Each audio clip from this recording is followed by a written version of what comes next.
Masakit kapag hindi ka na ginagalang ng anak mo, hindi ba? Itong mga dapat mong gawin. May mga magulang na nagsasabing, hindi naman ganito ang anak ko noon. Bakit ngayon sinasagot na niya ako? Hindi na nakikinig. Parang wala na siyang respeto. Masakit yon. Lalo na kung ibinigay mo naman ng lahat ng para sa kanya. Pero, narito ang isang mahalagang katotohanan. Hindi lahat ng kawalan ng respeto ay dahil masama ang anak. Minsan, ito ay resulta ng pagbabago sa edad, emosyon, stress, impluwensya ng mga kaibigan, social media, o maging ng paraan ng komunikasyon sa loob ng tahanan. Ang magandang balita, maaaring maibalik ang respeto, hindi sa pamamagitan ng pananakot, sigawan o pananakit, kundi sa tamang paraan. Sa video na ito, tatalakayin natin ang 6 na epektibong paraan upang muling makamit ang respeto ng iyong anak. Kasama na ang mga totoong halimbawa na maaari mong gawin sa araw-araw. Una, maging halimbawa ng respeto. Madalas nating sabihin, respeto ang gusto ko. Pero, itanong din natin, nakikita ba iyon ng ating anak sa atin? Ang respeto ay hindi lamang itinuturo. Mas madalas, ito ay ginagaya. Kung palagi kang sumisigaw, nang iinsulto, o hindi marunong makinig, malamang iyon din ang matutunan ng anak mo. Halimbawa, imbis na sabihin, ang tigas ng ulo mo, wala kang silbi.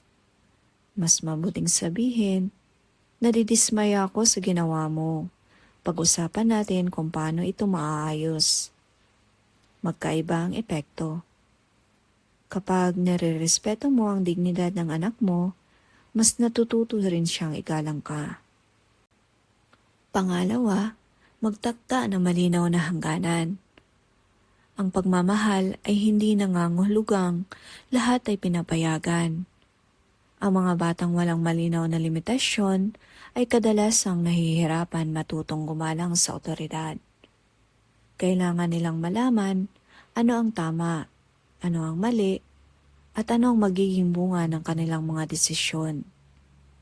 Halimbawa, sabihin ng mahinahon, hindi katanggap-tanggap ang pagsagot ng pabalang.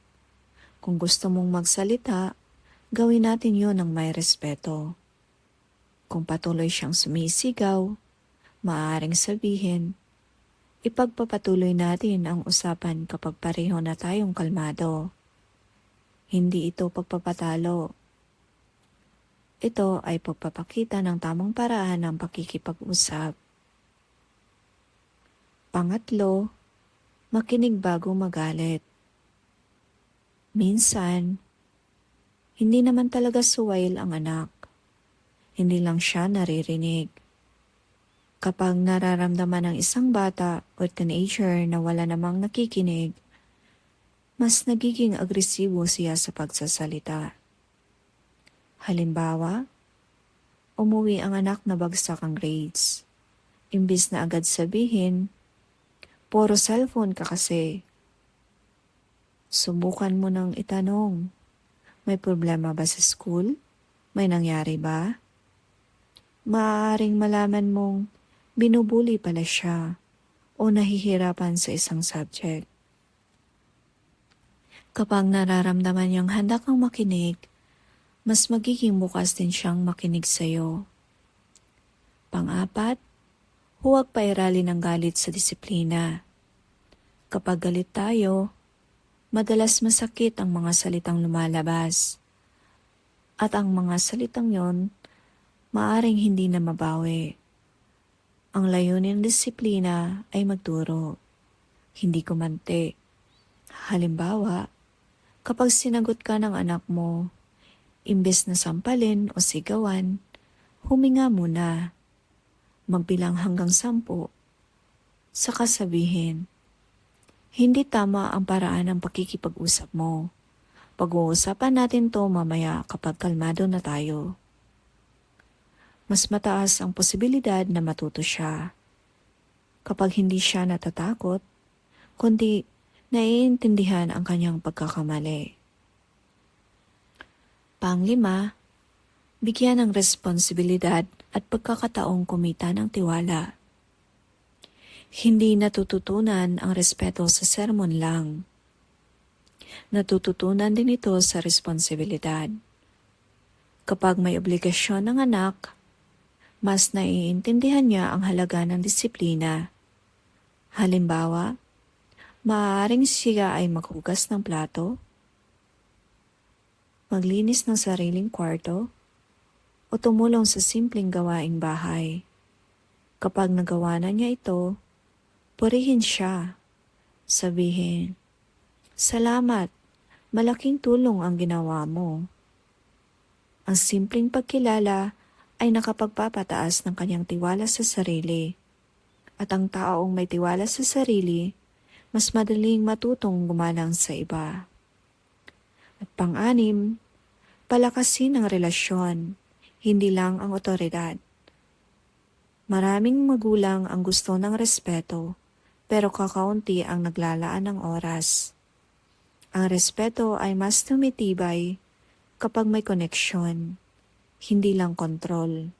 Maglaan ng panahon, magkwentuhan, maglaro, manood ng pelikula, maglakad, kumain ng sabay, kahit 20 minuto bawat araw.